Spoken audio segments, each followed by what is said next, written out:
எங்கள் வீட்டில் நான்வெஜ்னா அது முக்கியமாக சண்டே மட்டும்தான். இன்கேஸ் ஏதாவது ஃபெஸ்டிவல் வருது, சாமி கும்பிட்றோம், சண்டே டைமில் சாப்பிட முடியல அப்படின்னா வெனஸ்டே அன்னைக்கு எடுப்போம். மற்ற டேஸ்லாம் எடுக்கிறது ரொம்ப ரொம்ப ரேர் தான். எனக்கு தெரிஞ்சு மேக்ஸிமம் எடுக்க மாட்டோம். இன்றைக்கி என்னன்னு தெரியல, பிரியாணி சாப்பிடணும் போல் இருந்துச்சு. நாங்கள் அப்படியே நான்வெஜ் எடுத்தாலும் மதியம் செய்யறதோடு சரி, நைட்லலாம் வந்து நாங்கள் இது செய்கிறதில்ல. ஆனால் இன்றைக்கி நைட்டில் பிரியாணி செய்யலாம் அப்படின்னு சொல்லிட்டு தோணுச்சு. ஹஸ்பண்ட் கிட்ட சொல்லி 1/2 கிலோ சிக்கன் வாங்கிட்டு வர சொல்லியிருந்தேன். பிரியாணி சாப்பிட்டா எங்கள் வீட்டில் வந்து பிரியாணியில் இருக்கிற கறியை சாப்பிட்றத விட தனியாக 65 போட்டால் அது வந்து நல்லாயிருக்கும். எனக்கும் ரொம்ப பிடிக்கும். வீட்டில் இருக்கிறவங்களுக்கும் பிரியாணியில் இருக்க பீஸ் சாப்பிட்றத விட தனியாக சாப்பிட்டா அவங்க ரொம்ப லைக் பண்ணுவாங்க.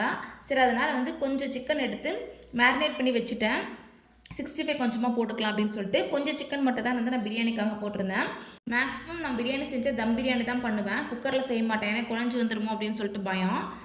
அதுவும் இல்லாமல் இந்த வாட்டி பிரியாணி அரிசி சீரக சம்பா தான் மேக்ஸிமம் செய்வேன். சீரக சம்பாலையும் செய்யலை. வீட்டில் இருக்கிற அரிசி வச்சு செஞ்சுக்கலான்னு சொல்லிட்டு நம்ம சாப்பாடு செய்கிற அரிசியில் தான் செஞ்சுருந்தேன். சரி, டைம் ஆகிடுச்சு, நாங்கள் வந்து வெளியில் போக வேண்டியது இருந்தது.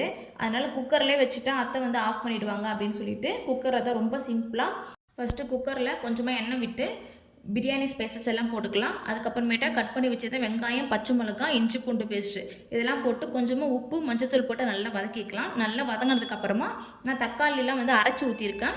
நீங்கள் வேணும்னா அப்படியே கூட போட்டுக்கலாம். ஒரு 3 தக்காளி போல் நல்லா அரைச்சி ஊற்றிக்கலாம்.